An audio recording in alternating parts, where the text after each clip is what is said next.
በስቶ ካለው ጩኸት ሸተተኝ ሰላሙ ከጨለማው ማልታይ ወጋገኑ ከድፍርሱ መሃል ኩልል ያለ ነገር ይታየኝ ጀመረ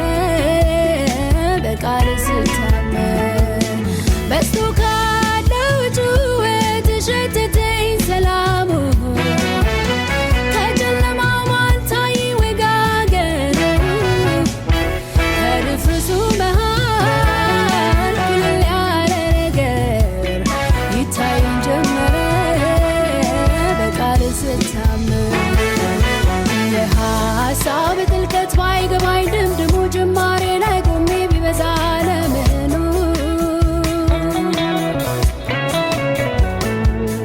የፍርስራሽ ክምር ግራ ቢያሳስበኝ ማዶን አሻግሬ ለማየት ሲያቅተኝ